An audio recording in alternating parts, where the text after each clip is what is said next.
దేశంలో లోక్సభ ఎన్నికల 4వ విడత ప్రచారానికి తెరపడింది. చివరి నిమిషం వరకు ఓటర్లను మచ్చిక చేసుకునేందుకు అభ్యర్థులు శతవిధాలా ప్రయత్నించారు. ఇక ఓటు వేయడం మాత్రమే మిగిలి ఉంది.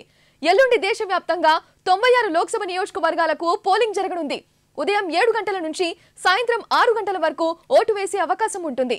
తెలంగాణ, ఏపీ సహా 10 రాష్ట్రాల్లో పోలింగ్ జరగనుంది. తెలంగాణలో 17 లోక్సభ స్థానాలతో పాటు కంటోన్మెంట్ అసెంబ్లీ నియోజకవర్గానికి ఉప ఎన్నిక జరగనుంది.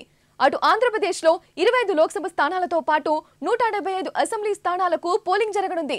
పోలింగ్కు 48 గంటల ముందే మైకులు మూగబోవడంతో ఒక్కసారిగా వాతావరణం ప్రశాంతంగా మారింది.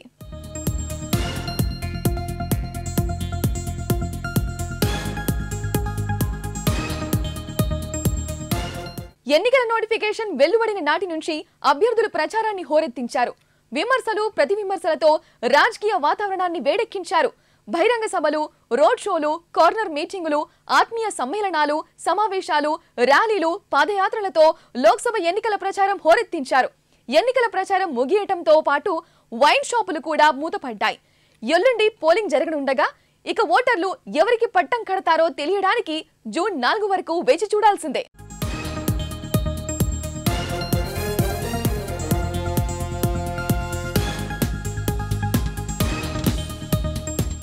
బ్రేకింగ్ కు సంబంధించి మరింత సమాచారం మా ప్రతినిధి ప్రశాంత్ అందిస్తారు. ప్రశాంత్, చెప్పండి, 4వ విడత లోక్సభ ఎన్నికల పోలింగ్ కు ఎన్నికల కమిషన్ ఎలాంటి ఏర్పాట్లు చేసింది? శ్రేయ, మీరు అన్నట్టుగానే గత కొద్దిసేపటి క్రితమే ఇక ఏదైతే 4వ విడత ఎన్నికల ప్రచారానికి తెరపడింది.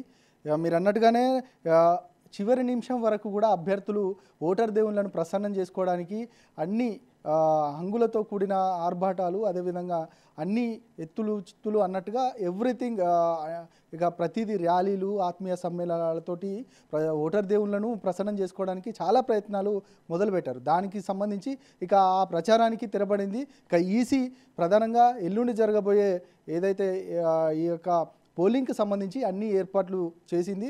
దాదాపు 96 లోక్సభ స్థానాలకు దేశవ్యాప్తంగా ఎల్లుండి ఎన్నికలు జరగనున్నాయి. ప్రధానంగా తెలంగాణకు సంబంధించి 17 పార్లమెంట్ లోక్సభ స్థానాలకు సంబంధించి ఇక ఎల్లుండి పోలింగ్ జరగనుంది. దాంతోపాటు ఒక ఉప ఎన్నిక, కంటోన్మెంట్కి సంబంధించి ఒక ఉప ఎన్నిక ఉంది. ఆ ఉప ఎన్నిక కూడా అదే రోజు జరగనుంది. దాంతోపాటు ఇక ఆంధ్రప్రదేశ్కు సంబంధించి 175 అసెంబ్లీ స్థానాలకు కూడా అదే రోజు పోలింగ్ జరగనుంది. దాంతోపాటు 25 లోక్సభ స్థానాలకు, మొత్తం దేశవ్యాప్తంగా ఇక 4వ విడతకు సంబంధించి 96 స్థానాలకు ఇక పోలింగ్ జరగనున్న నేపథ్యంలో ఇక ఈసీ కట్టుదిట్టమైన ఏర్పాట్లు చేసింది. ఎలాంటి అవాంఛనీయ సంఘటనలు జరగకుండా ప్రధానంగా కంపెనీ బలగాలను, పోలీస్ యంత్రాంగాన్ని పూర్తిగా ఇక ఇటు తెలంగాణ అయితేనేమి ఈ యొక్క పోలింగ్ జరగనున్న పార్లమెంట్ పరిధిలో కట్టుదిట్టమైన ఏర్పాట్లు మాత్రం చేసిందని చెప్పొచ్చు. ప్రధానంగా చూసినట్టయితే ఇక ఏదైతే ఇప్పటికే 144 సెక్షన్ గత కొద్దిసేపటి క్రితం నుండి కూడా ఇక రాష్ట్ర వ్యాప్తంగా 144 సెక్షన్ విధించింది. దాంతోపాటు ప్రధానంగా ఎక్కడ కూడా నలుగురికి మించి కూడా ఎవరు కూడా గుమికి కూడా కూడదు. దాంతోపాటు ర్యాలీలు, సభలకు, అదేవిధంగా ప్రచారానికి ఏ విధంగా కూడా అనుమతి లేదు. దాంతోపాటు ప్రధానంగా అభ్యర్థులకు సంబంధించిన వారిపైన ఏదైతే కార్యకర్తలు ఎలాంటి అవాంఛనీయ సంఘటనలు జరగకుండా గట్టి నిఘా పెట్టిందనేది మాత్రం చెప్పొచ్చు. దాంతోపాటు ప్రధానంగా ఒక్కసారిగా ఇక ఏదైతే మనం చెప్పుకుంటున్నట్టు ఈ యొక్క 10 రాష్ట్రాలకు సంబంధించిన ఈ ఎన్నికలకు సంబంధించి అంటే మొత్తానికి 96 అసెంబ్లీ స్థానాలలో ఈ ఎన్నిక జరగబోతుంది. దీనికి సంబంధించి ఉదయం 7 గంటల నుండి సాయంత్రం 6 గంటల వరకు ఈ యొక్క పోలింగ్ జరగనుంది.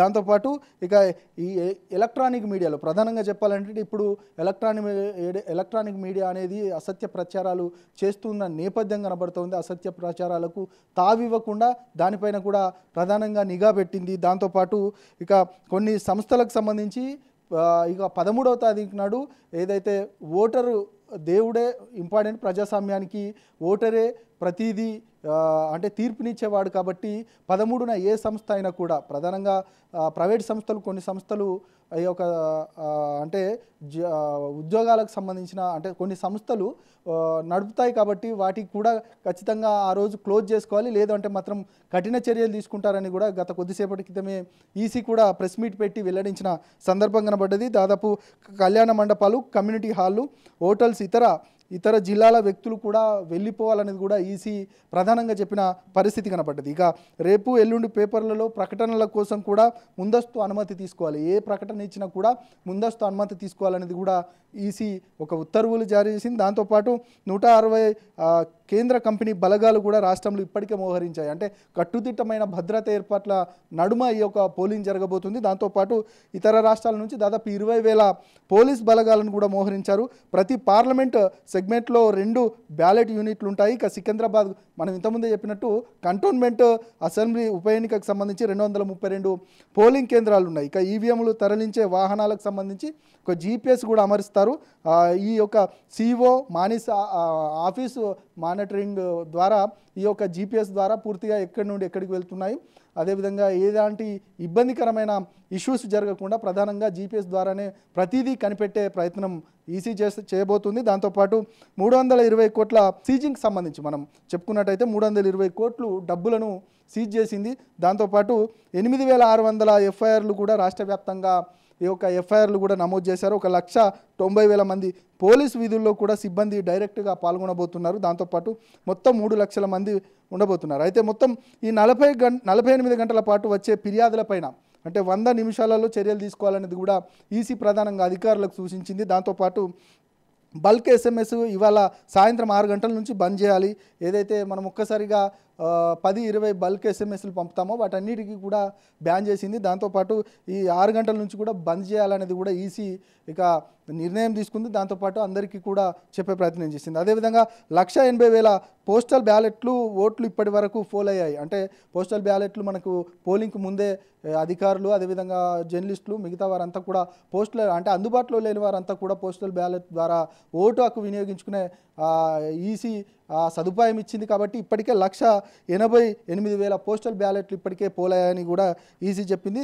ఇక 21,680 మంది ఓటర్లు హోమ్ ఓటింగ్ ద్వారా అంటే ఇంట్లో ఉండి ఓటింగ్లో పాల్గొన్న పరిస్థితి కనబడతా ఉంది. ఇక 1950 నెంబర్కి ఈసీఐ స్పేస్ అదేవిధంగా ఈపీఐసి నెంబర్ పెడితే ఓటర్కు డీటెయిల్స్ కూడా వస్తాయనేది కూడా ఒక నెంబర్ను కూడా ఈసీ పొందుపరిచిన పరిస్థితి. అయితే 328 పోలింగ్ కేంద్రాలు ఏజెన్సీ ఏరియాలలో ఇప్పటికే ఏర్పాటు చేశామనేది కూడా ఈసీ చెప్తున్న పరిస్థితి. మొత్తానికైతే 3 పోలింగ్ కేంద్రాల్లో అత్యల్పంగా ఓటర్లు ఉన్నాయని, అయితే మొత్తానికైతే ఏదైతే కొన్ని సమస్యాత్మకమైన ప్రాంతాలను గుర్తించారో వాటిపైన ప్రత్యేక నిఘా పెట్టారు. ఖచ్చితంగా కట్టుదిట్టమైన భద్రతా ఏర్పాట్ల నడుమ ఈ యొక్క పోలింగ్ జరగబోతుంది మాత్రం ఇప్పటికే ఈసీ తెలిపిన నేపథ్యం కనబడుతుంది. మొత్తానికైతే ఈ యొక్క ఓటర్లు ఎవరిని ఎన్నుకోబోతున్నారో అదేవిధంగా ప్రజాస్వామ్యానికి ఈ యొక్క ఓటే ప్రధానమైన ఆయుధంగా ఉండబోతుంది. ఓటు ద్వారానే ఈ యొక్క నూతన అంటే ప్రజాస్వామ్యంలో ఒక నూతన వ్యవస్థను తీసుకొచ్చే పరిస్థితి ఉంటుంది. కాబట్టి